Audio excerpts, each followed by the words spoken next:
Bonjour à tous, mardi 12h28, temps universel, Casimir, Soleil, Pluton en Verseau. Ça y est, dès que Pluton, Soleil fait son Casimir en Verseau, eh bien, on a changé d'époque, on a changé de monde, on est vraiment rentré dans l'ère du Verseau. 2 degrés, un homme se tenant la tête à deux mains, c'est un degré de réflexion, c'est un degré qui va nous parler de temps, c'est un degré qui va nous parler aussi d'amitié, de relations sociales, mais si on regarde les configurations, le soleil va venir éclairer les tensions entre soleil, Pluton, Mars, un aspect assez difficile. Moi, je trouve que les relations humaines actuellement sont très tendues.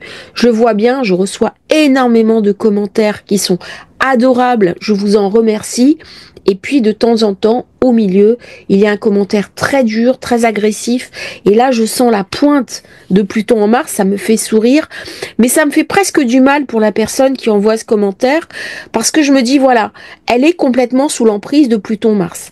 Alors, qu'est-ce que va nous raconter ce soleil Pluton? Qu'est-ce qui vient éclairer? Qu'est-ce qui vient nous apporter? Alors, on parlera un petit peu de politique parce que c'est le jour de l'investiture de Trump. Donc, on est en plein soleil-Pluton, mais avant, on va parler à titre personnel à quoi est-ce que je suis invitée à réfléchir? Parce que là, on est confronté à nos ombres. On est confronté à cette part de nous-mêmes qui est en souffrance, qui ne veut pas guérir. Alors, ça peut être sur un mode intérieur, des vieilles blessures, des vieilles limites, des schémas de pensée qui sont obsolètes. Ça peut être aussi des formes de corruption, des corruptions intellectuelles. Si je travaille avec des personnes qui sont abîmées, qui sont mauvaises, qui sont négatives, qui me manipulent, eh bien, c'est le moment d'ouvrir les yeux. Il y a quelque chose qui va m'être montré du point de vue de l'ombre. Alors cette ombre, qui est l'ombre du monde, mais aussi l'ombre que je porte en moi, l'ombre de ma douleur, l'ombre de ma propre négativité.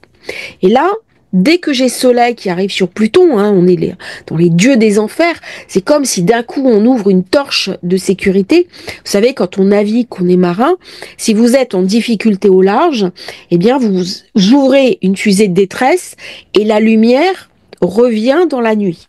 Et vous signalez votre position.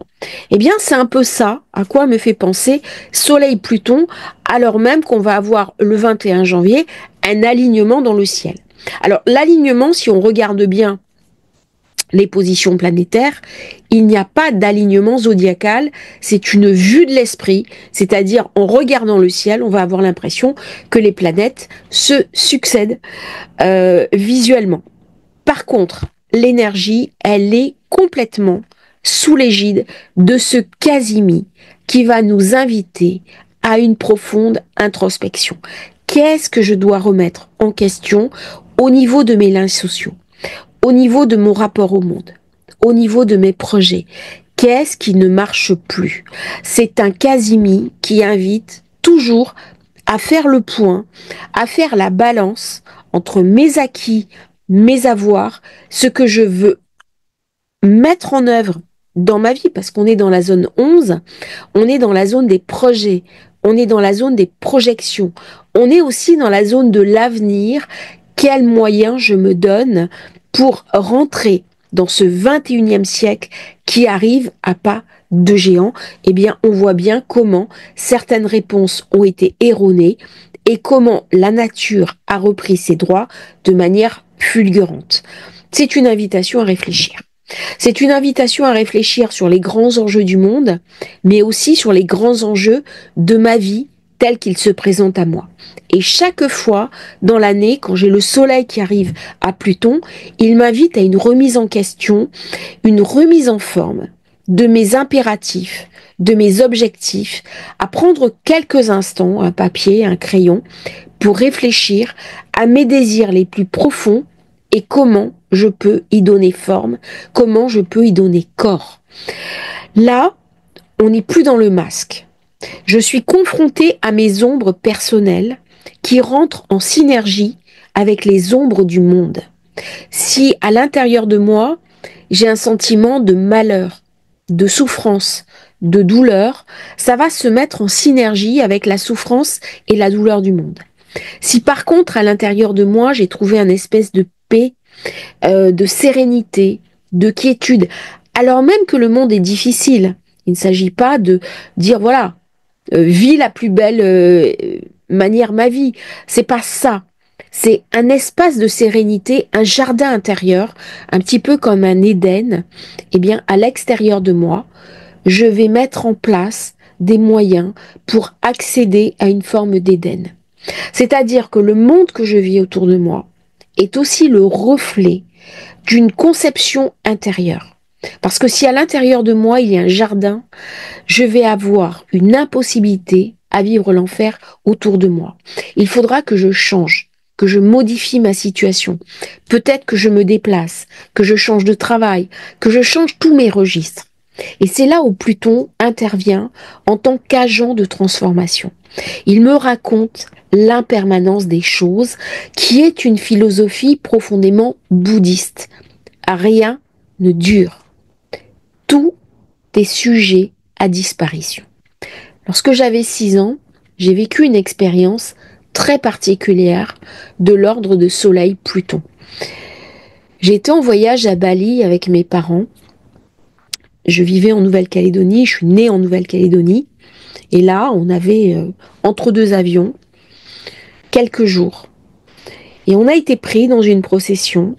Les gens nous ont fait venir. C'était dans la rue.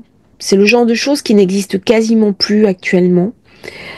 Et je me souviens avoir vu la joie des gens par rapport à la réincarnation de l'âme, la réincarnation du défunt qui avait fini son cycle de souffrance. Alors bien sûr, la famille était triste. Ils étaient abattus parce que on leur avait pris leur père. Hein, il y avait une tristesse de la séparation, mais les villageois autour exultaient. Et ça a changé complètement, j'avais 6 ans, mon rapport au monde, mon rapport à la vie et mon rapport à la mort. Et dans cette logique, Soleil, Casimi, Pluton, ça vient me parler de l'acceptation de ma propre fin, l'acceptation de toutes les fins qui peuvent survenir, c'est-à-dire rien ne peut durer.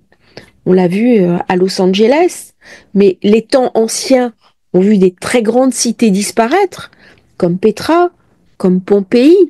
Il y a des effondrements, notamment les grandes civilisations atteignent une apogée, et après il y a une décadence. Et il y a une régénérescence. Eh bien, notre vie à nous, c'est pareil. Il y a des moments où la fleur va s'ouvrir, c'est la fleur de lotus, le symbole du Bouddha, le symbole aussi de la grande initiée Kuan Yin, qui est un maître ascensionné féminin. Le lotus, au début, est fermé, on n'a pas conscience de sa spiritualité. Petit à petit, le lotus va s'ouvrir, il va rayonner, il va libérer une énergie vers le haut, qui va être lumineuse, et puis à un moment donné, la fleur va se dissiper, les pétales vont se séparer et aller au gré de l'eau.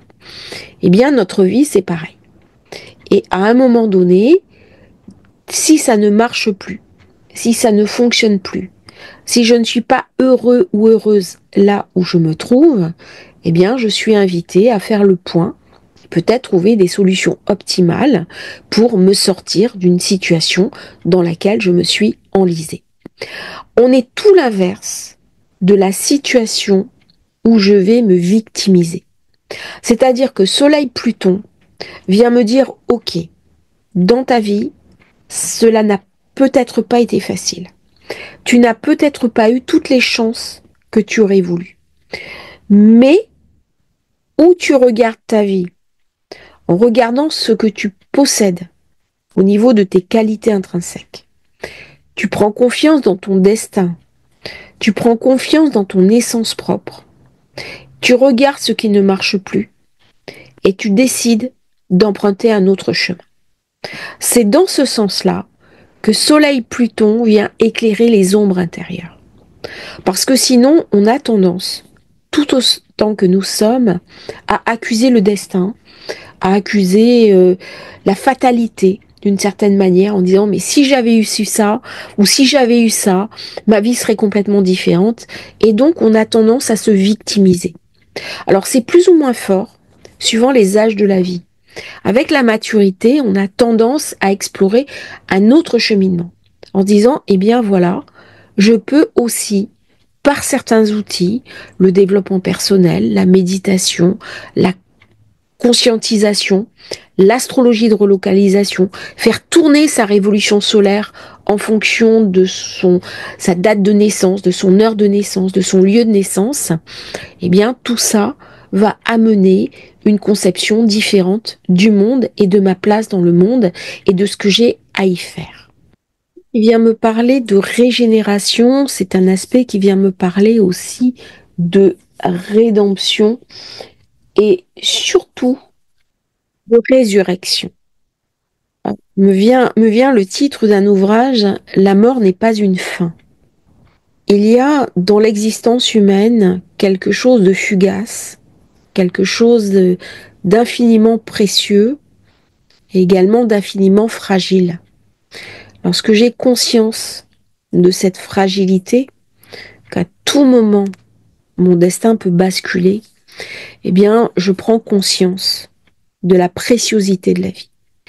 Tant que je reste dans le désir, dans le pouvoir, parce que Pluton, c'est aussi le symbole du pouvoir, et du pouvoir le plus puissant, je ne suis pas dans la philosophie, dans la sagesse de Soleil-Pluton.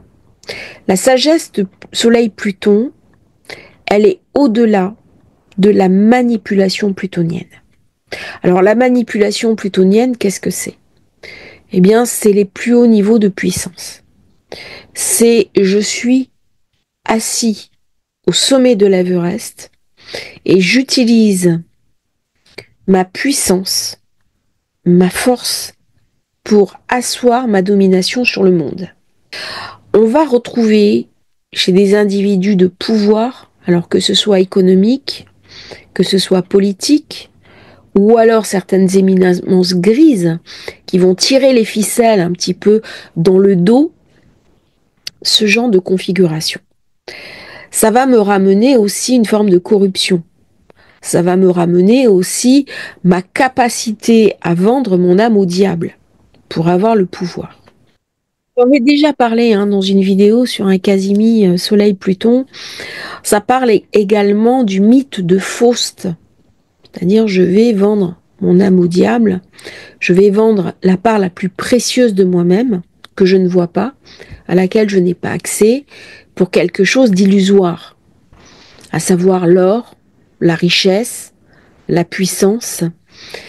Et cet aspect vient me parler aussi du bûcher des vanités. Des vanités, la ville de Florence, la Renaissance, Botticelli, Lorenzo le Magnifique, les Médicis, il y a une effervescence au niveau de l'art. Il y a une splendeur, les palais, les sculptures, Michel-Ange, Léonard de Vinci, une explosion de beauté, de splendeur, mais c'est trop pour l'Église de l'époque. Et à un moment donné, après la mort de Laurent le Magnifique, eh bien l'Église va vouloir reprendre la main. Et il va y avoir une forme de retour en arrière au niveau de la ville de Florence et des destructions d'œuvres. Il y a notamment Botticelli qui amène ses peintures à brûler et il y a une destruction des splendeurs de la Renaissance. Alors fort heureusement, tout n'a pas été détruit. Une grande partie des œuvres ont pu être sauvées, notamment par la famille de Médicis. Toutefois, il y a un retour en arrière. Et ce soleil Pluton vient me montrer qu'il y a toujours dans l'expérience humaine une avancée et un retour en arrière. Et il y a une espèce de balancier. Et ça arrive le jour de l'investiture de Donald Trump. La dernière fois, ses supporters attaquaient le Capitole. La démocratie a vacillé et aujourd'hui, c'est lui qui va être nommé président des États-Unis d'Amérique. Il y a quelque chose d'une impermanence. Et cet homme incarne bien ce soleil Pluton. Quel, dans son thème, soleil dirige son Pluton de naissance puisque Pluton est en Lion et en plus en zone 12.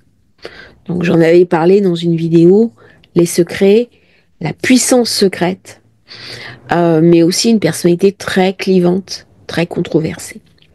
Alors soleil Pluton, comment au niveau de mon destin je vais pouvoir me régénérer?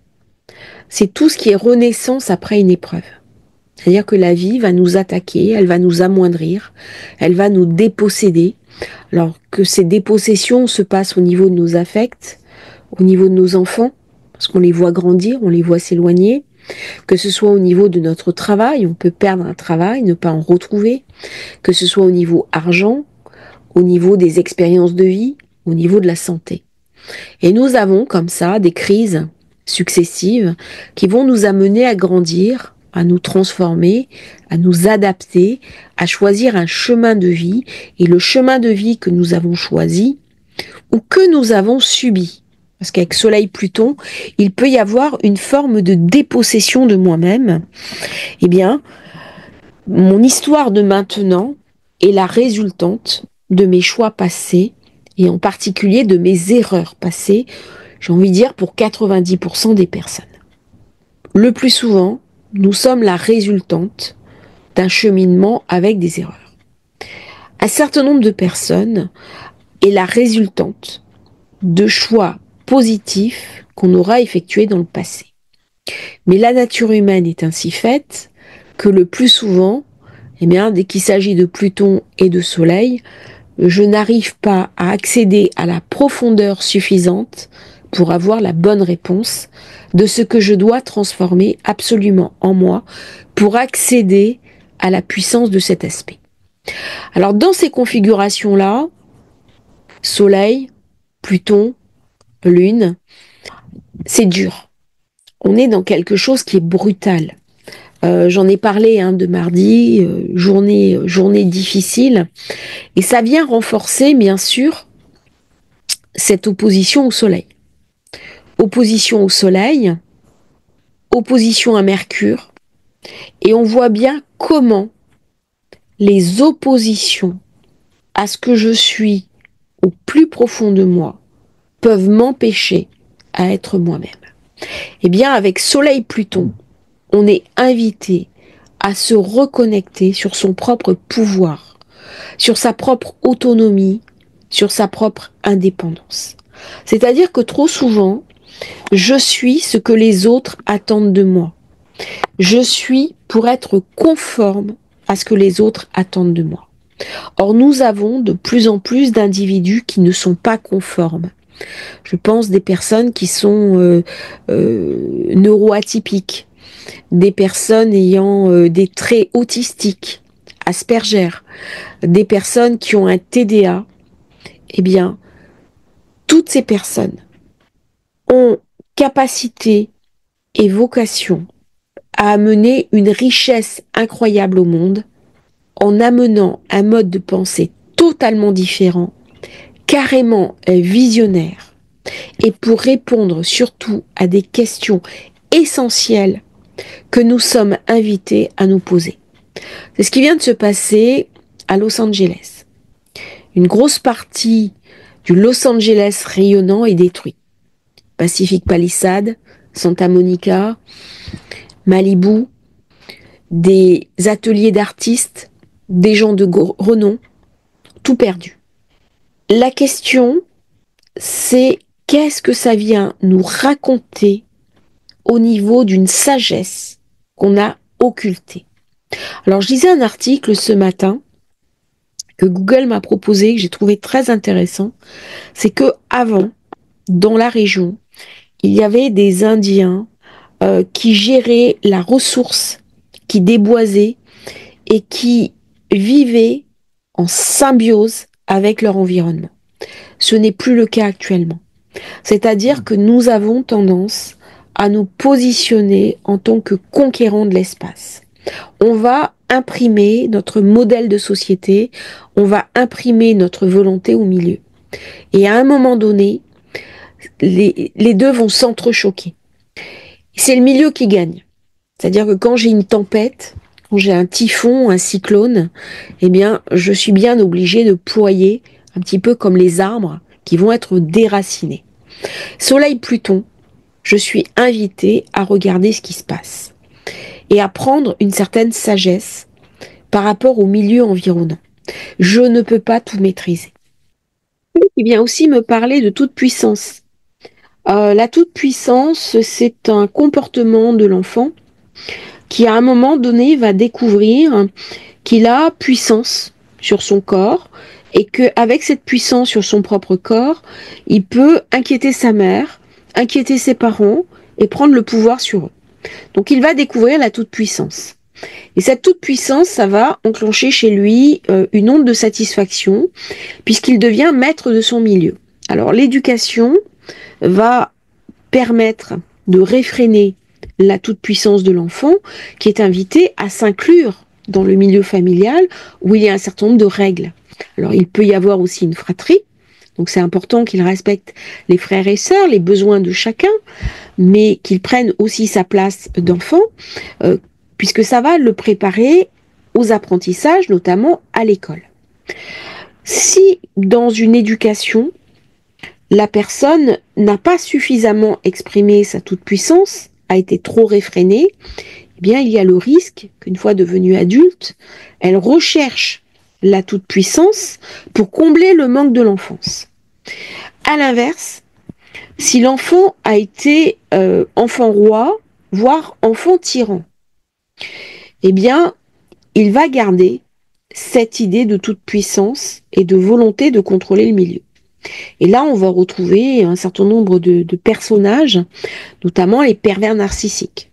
C'est-à-dire, ils rêvent et ils façonnent un monde à leur mesure et à leur volonté. Et comme ce sont des personnes très intelligentes et très manipulatrices, elles obtiennent gain de cause. Donc là, on va toucher à la psyché dégradée. La toute-puissance, c'est aussi l'ego exagéré de soi.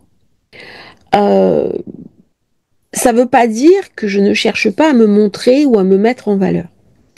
C'est si je ne me montre pas et que je n'existe pas à travers le regard de l'autre, je n'existe plus. C'est ça la toute-puissance. La toute-puissance, c'est pas ce qui m'empêche d'aller sur la scène et de chanter, de devenir un chanteur connu, un artiste peintre. C'est pas ça. La toute-puissance, c'est la volonté d'asservir le monde à mon propre désir, à mon propre ego. C'est la surinflation de l'ego. Alors après, ça peut tomber dans des pathologies narcissiques, hein, si on va pousser très loin. Alors Soleil-Pluton peut me raconter l'inverse. C'est-à-dire que si je me minore, si je me dévalorise, si je me dévalue, eh bien, dans ma dévalorisation, il y a une forme de narcissisme perverti. Et donc, je suis invitée à un rééquilibrage. Quand je suis dans la confiance en moi, j'ai pas besoin d'être le centre d'intérêt.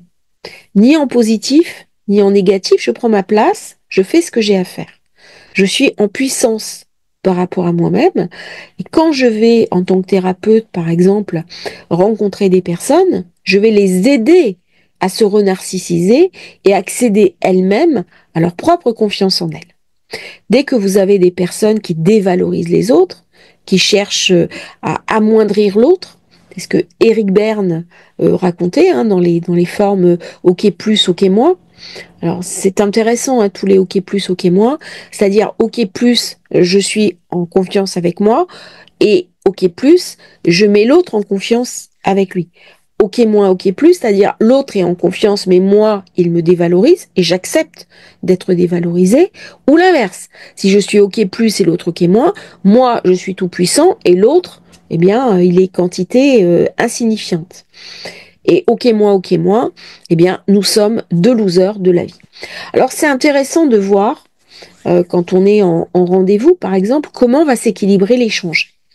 Et moi, les échanges que j'ai sont majoritairement, et je favorise complètement cette relation, ok plus, ok plus. Dire c'est pas parce que j'ai une connaissance astrologique que ça me donne un avantage pour dominer l'autre. Non, au contraire, je suis là pour donner des pistes de réflexion, mais aussi pour aider la personne à se renarcissiser. Et c'est pas parce qu'elle a un manque de confiance en elle ou des doutes qu'il n'y a pas une valeur intrinsèque. Et c'est ce que je vais chercher pour aider la personne à toucher du doigt cette valeur intrinsèque qu'elle porte. Chaque personne porte un diamant en elle-même. Alors le diamant, il est plus ou moins poli. On a plus ou moins conscience de ce diamant brut parfois. Et ben le diamant brut, c'est Soleil, Pluton, qui demande uniquement à s'extraire, un petit peu comme un minerai qu'on va descendre chercher au plus profond de soi-même. Ça me fait penser un peu au mythe du Seigneur des Anneaux. C'est-à-dire, on descend dans la montagne et au plus profond de la montagne, on trouve la pierre magique qu'on se transmet de génération en génération et qui amène la puissance. Une fois que j'ai trouvé ma puissance, ben, elle est juste là. Elle a juste besoin d'être, de rayonner. Elle n'a pas besoin d'asservir les autres. Elle n'a pas besoin de manipuler les autres. Elle se vit naturellement. Mais par contre, on va se retrouver à se respecter soi, mais aussi à respecter l'autre. Et donc à l'accueillir dans quelque chose qui est grandissant. Et là, on va atteindre les plus hauts niveaux, les plus beaux niveaux de Soleil-Pluton. Dans les niveaux bas, Soleil-Pluton, c'est la corruption. C'est aussi tous les événements délabrés. Alors je pense que dans les temps qui viennent, on va avoir des dossiers de corruption qui vont sortir, on va parler de mafia, on va parler de trafic d'influence, on va parler de détournement de fonds, on va parler aussi de corruption au niveau des États. Il va y avoir des choses vilaines qui vont nous être montrées et des choses dégradées qui vont nous être montrées. Ça, c'est le côté sombre de Pluton quand il agit au niveau des égouts. Ce sont les écuries d'Augias, c'est-à-dire toute la fange humaine qui peut soudain me sauter au visage. Alors ça vient me parler aussi de drogue, de narcotrafic. Pourquoi? Parce que Uranus se trouve dans une position financière en taureau. Comment on va pouvoir regarder en face toute la corruption du monde, tout ce côté dégradé, tout ce côté qui se délite, qui se désagrège. Et quand une société se désagrège, elle décline, elle perd de la substance, elle perd de la profondeur, elle perd aussi un enthousiasme pour la jeunesse et la capacité d'imaginer son propre avenir. Eh bien, toutes ces questions sont ramenées par cette conjonction Soleil-Pluton. Dans quel monde est-ce que j'ai envie de vivre? Alors bien sûr, elle va poser la question de l'espace, elle va poser la question de la conquête de l'espace, des nouveaux réseaux sociaux, des nouvelles technologies. On a vu comment TikTok devait être interdit aux États-Unis. D'un coup, il est autorisé. Il y a une espérance. Ça va me parler aussi des crypto-monnaies, de toute cette finance qui se digitalise de plus en plus, qui devient Verseau, signe d'air et donc immatériel. Pluton, bien sûr, c'est la cruauté, c'est la brutalité, c'est l'agressivité. On n'a plus de scrupules. C'est aussi le machiavélisme, c'est-à-dire la fin vaut les moyens. Machiavel, qui était le conseiller des princes, César Borgia, qui a écrit tout un traité, un livre, donc ça s'appelle Le Prince d'ailleurs. Le Prince. Les histoires des idées politiques, quand j'étais en fac de droit, sont un petit peu passées, elles sont un petit peu loin. Euh, Ça me parle bien sûr de Pluton. Ça me parle de pouvoir, ça me parle de puissance, ça me parle aussi de l'élévation. Pluton est une planète de responsabilité. Elle m'amène un prix à payer. Alors, c'est valable à partir de Saturne. Jusqu'à Jupiter, ça va à peu près. Quand on commence Saturne, il y a un prix à payer aux choses. Pour passer dans l'univers du mort, il y a le paiement à faire au passeur. Ce sont les deniers. C'est le fleuve, le Styx. Et donc, on va donner de l'argent au passeur. Et avant, quand on enterrait les morts, en Grèce, à Rome, on leur mettait des pièces sur les yeux pour payer le passeur. Pluton, c'est le riche. Dans cette période-là, c'est plutôt une période positive au niveau financier, au niveau bourse, au niveau spéculation. On a vu Bitcoin a augmenté là. Perso, Pluton me ramène de l'improbable. Il m'amène de la crise. Il m'amène aussi de l'urgence et il me ramène du drama.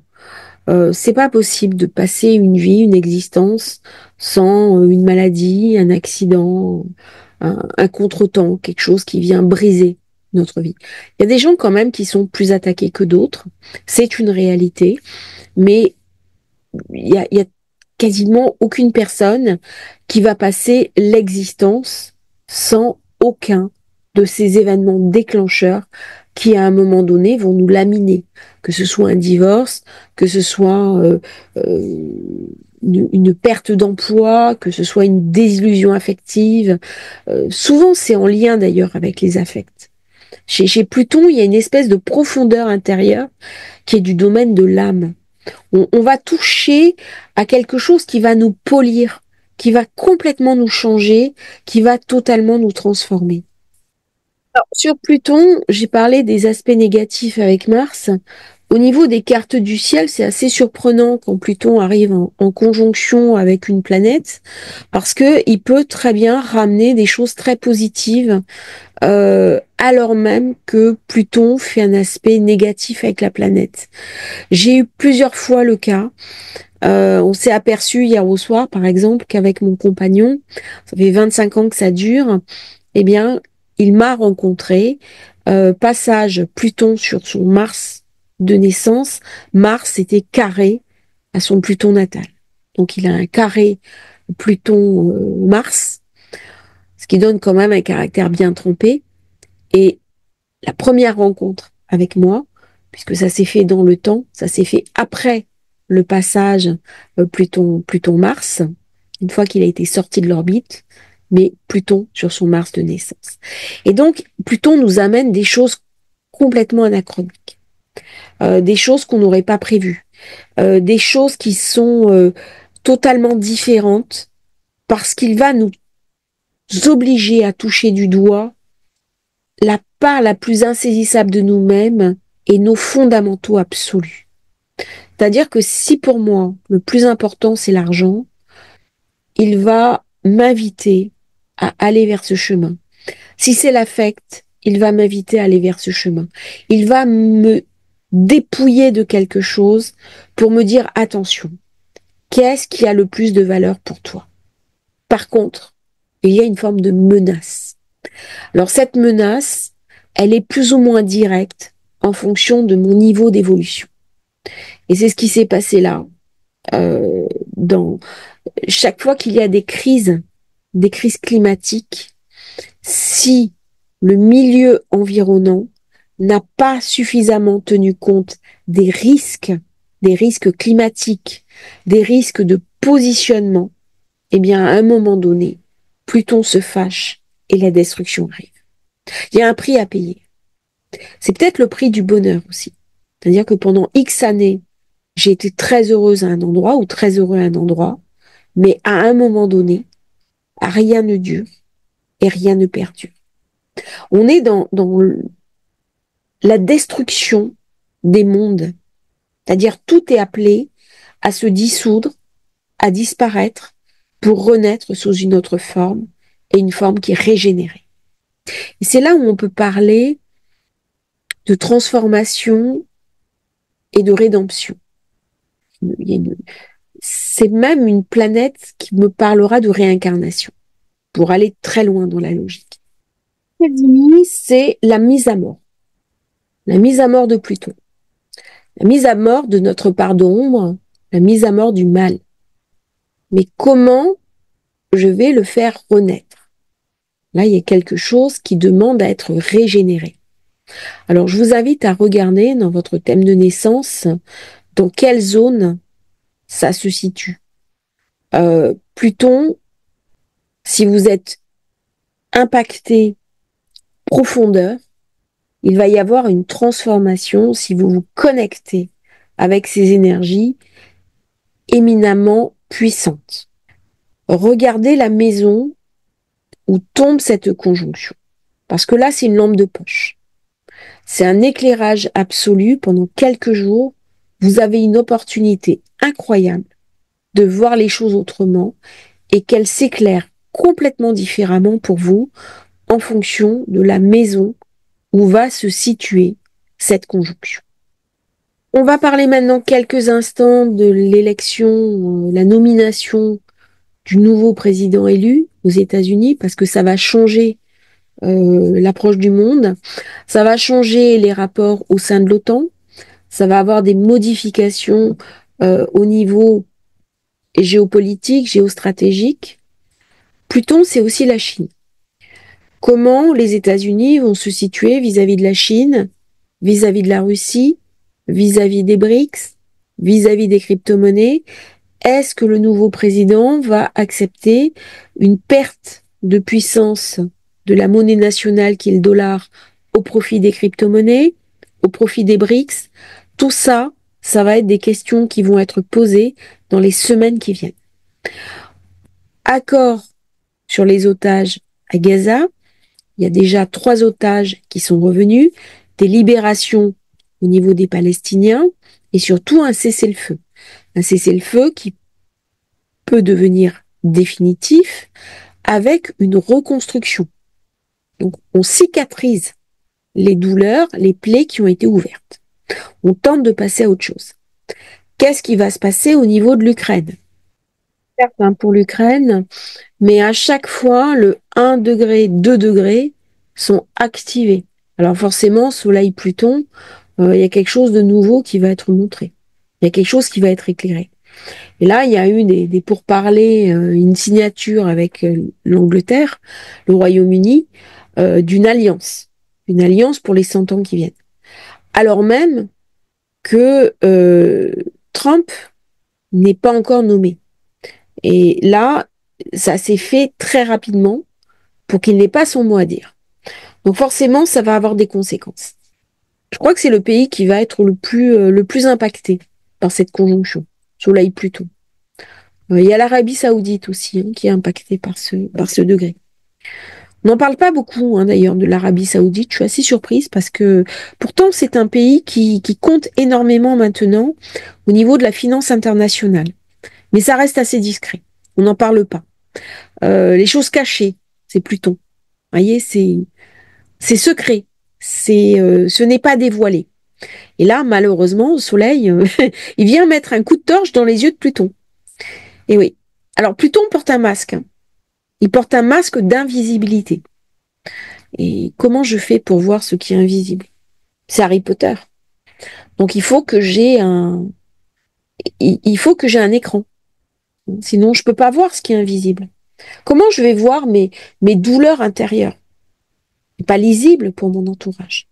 Et pourtant, il faut bien que je parle. Il faut bien que je guérisse de quelque chose. Ma douleur, elle est palpable pour moi. Donc voilà un petit peu cette conjonction hein, Soleil-Pluton. Alors si ça tombe chez vous en maison 1, c'est une invitation à, comment dirais-je, à remettre à plat ce qui est fondamental pour vous. C'est vraiment un grand questionnement. Un grand questionnement de ce que vous voulez mener dans votre vie. Si ça tombe en zone 2, ça va me parler d'argent. Comment améliorer ses finances? C'est sortir de l'idée que l'argent vient uniquement du travail. Ça peut venir aussi d'autres choses. Ça peut venir de spéculation. Ça peut venir d'une autre manière d'aborder son travail, d'une autre manière d'aborder l'argent. Ça vient parler aussi de vieux schémas de pensée erronés liés à l'avoir. Ça vient parler aussi d'un manque de confiance en nous. Si ça tombe en zone 3, ça vient me parler aussi d'une communication nouvelle à mettre en œuvre. Attention, parce que je peux avoir tendance soit à tomber sous la coupe de manipulateur, soit moi-même à être dans la manipulation. Ça m'invite à changer d'air, à partir en week-end, à transformer mon environnement autour de moi. Si ça tombe en zone 4, Ça vient me parler de la nécessité de changer au niveau de ma maison, au niveau de mon foyer, de changer les grands équilibres qui président à ma vie intérieure. Si ça tombe en zone 5, ça vient me parler de la nécessité de revoir mes affects, mes amours et de m'ouvrir à l'amour. Parce que souvent, dans les temps modernes, on a eu tendance à se couper de l'autre, à se couper de nos émotions, à se couper de cette part sublime de nous-mêmes qui est notre capacité à aimer l'autre. Et ça vient m'amputer d'une part de moi-même. Si ça tombe en zone 6, alors là, je suis invitée à prendre soin de ma santé, peut-être faire un check-up, peut-être regarder ce qui ne va pas et répondre favorablement aux problèmes que j'ai dans ma vie quotidienne. Il y a quelque chose qui ne tourne plus. Je suis invitée à le changer. Si ça tombe en zone 7, alors là, c'est le conjoint ou les associés dont la vie va subir une profonde mutation, un grand changement, et ça peut arriver très vite. C'est-à-dire que ce n'est pas forcément une rupture, ce n'est pas forcément un divorce ou une séparation, ça peut être un événement majeur qui change la relation que l'on peut avoir avec son ou sa partenaire et qui va avoir des impacts majeurs sur l'avenir avec lui ou elle. Si ça tombe en zone 8, eh bien, il y a quelque chose dont je suis invitée à faire le deuil. C'est une période aussi où je peux apprendre des morts, où je peux apprendre de personnes qui sont décédées. C'est une période aussi où je peux spéculer, où je peux rentrer dans une logique beaucoup plus financière, guérir de mon rapport à l'argent, guérir de mon rapport à la puissance, au pouvoir et accepter des parts un peu d'ombre de moi-même très intuitives, parce que je peux avoir des grandes intuitions et je suis invitée à les ramener dans la matière. Si c'est en zone 9, eh bien, j'ai peut-être envie de partir vivre à l'étranger. C'est une période où je vais m'intéresser aux grandes traditions, aux grandes philosophies de la vie, aux grands mouvements politico-financiers, où je vais lire, écrire, penser, réfléchir, à la manière dont je vis le monde, dont le monde se raconte à moi. C'est une période où je peux avoir envie de partir très loin, d'aller rencontrer les sagesses du monde, d'aller, alors là on peut partir, soit vivre l'extrême, un trekking au Népal, ou alors s'enfermer dans une grotte au Tibet, mais il y a quelque chose de très absolu, très extrême. En maison 10, alors là ça va me parler de mon ambition, comment je vais pouvoir donner corps à mon ambition dans les temps qui viennent. C'est-à-dire, il y a quelque chose d'ambitieux qui n'a pas pu s'exprimer. Il y a quelque chose de moi qui a été réfréné. Et je me suis peut-être interdit cette ambition qui était là.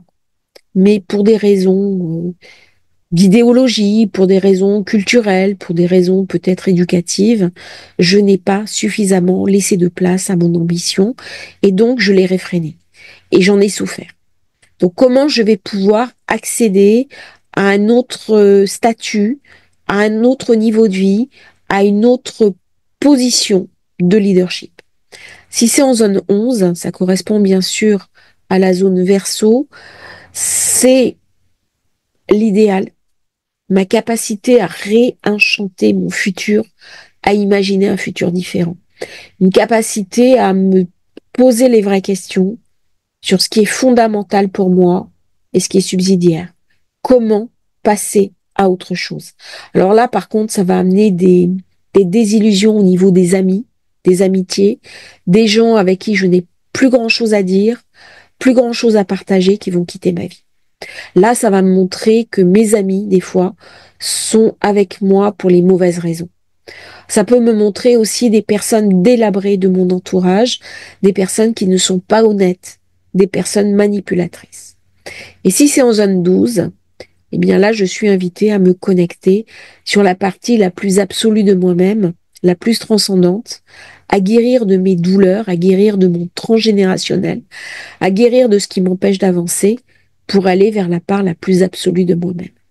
Là, c'est une régénération complète, un petit peu à la manière d'un brûlé qui va changer de peau et qui va régénérer la peau qui est sous le derme pour aller vers une véritable régénérescence.